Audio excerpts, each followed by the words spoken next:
Fufa's decision.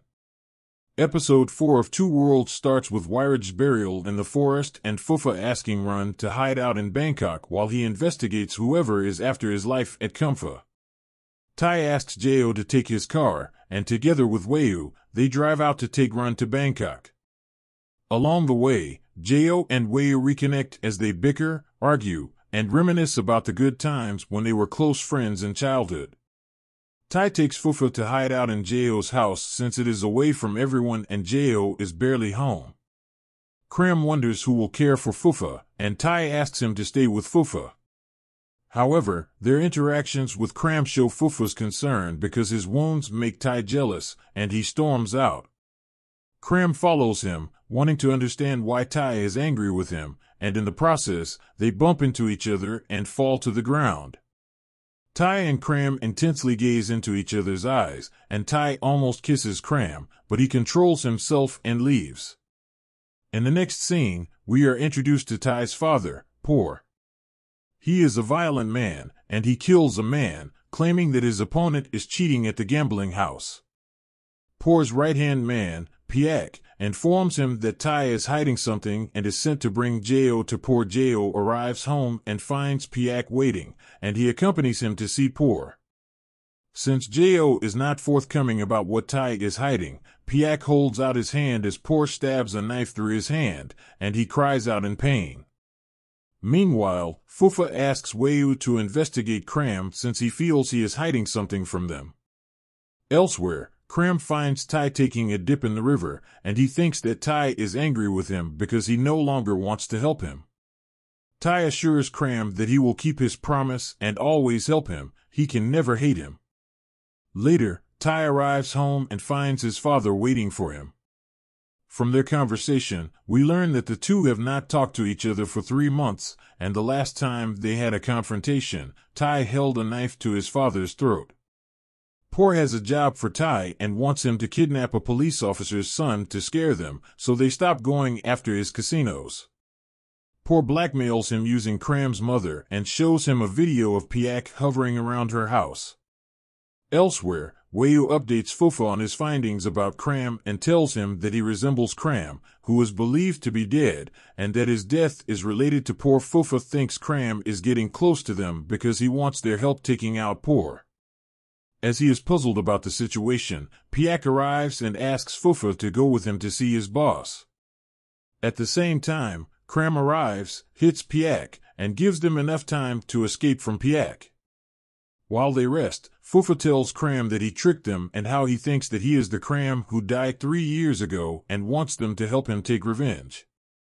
Cram holds Fufa's hands to convince him that he is not the person he thinks he is and asks for his trust, although he cannot tell him everything. When they hold hands, Fufa sees flashes of memories of the other Fufa and the intimate times spent with Cram, which soon puts him in a daze.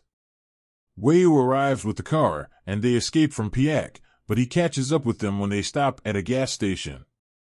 Piak and his men take Wei-Yu and Fufa first, but Cram is not with them since he stepped out to go to the bathroom. Seeing Fufa and Wei-Yu being taken, Cram runs away, but Piak sees him and gives chase. Cram runs through a forest, but he trips and falls, and when he loses consciousness, he thinks back to when he had sprained his foot and Tai carried him. When he comes to, Piak is standing over him, and in the next scene, he is standing in a warehouse with Wei-Yu and Fufa as Por and Piak arrive. After Fufa explains the situation, Por realizes there was a misunderstanding since he thought they were working with Tai to come after him. Regardless, he is unwilling to let them go, and he plays a Russian roulette game with them, saying that whoever survives will be free to leave.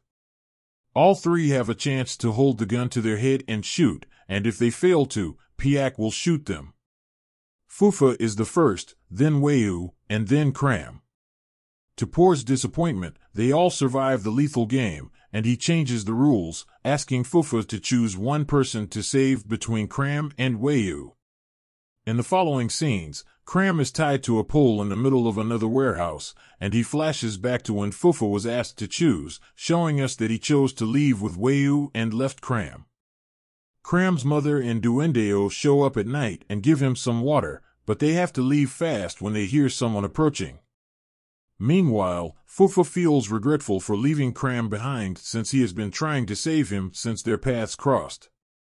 On the second day, Cram's mother and Duendeo show up to save him, but a guard arrives. Cram pleads for their lives, and he lets them go. Later that day, Por arrives with a masked man with a machete. As the cold blade touches Cram's neck, memories he had created since he came to the other world after Fufa's death flash through his mind. The butcher man lifts the machete, and Cram waits for the pain, but it never comes as the man cuts the ropes, tying him instead. He takes off his mask and a gun, trailing it at Por. Cram is relieved to see that the person is Tai. Por's men outnumber Tai, but suddenly, Fufa and his men appear, and we see how he decides to rescue Cram. Por tells Piak to let them go, and once outside, Fufa and Tai split up as Wei follows Fufa, and Tai takes Cram to a hidden cave far from everyone.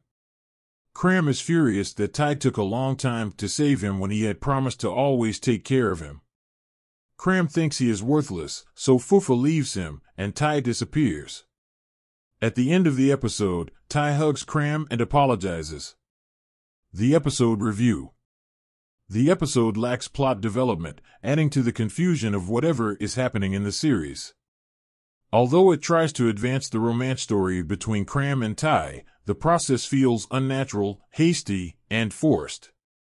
Since it is the series' fourth episode, one would have expected that the script would solidify the background and take a clear way forward, but we are still in the development stage with so much content lacking in terms of mystery and suspense.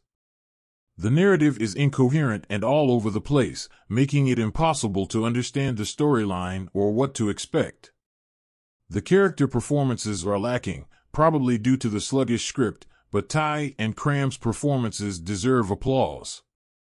The two have found a way to keep the audience's attention, especially how Tai keeps his eyes on Cram throughout as if he is the center of his universe, and how Cram depends on him to the extent of getting frustrated when he takes his time before saving him. Therefore, we will definitely tune in for the next episode to experience more of the MaxNat chemistry.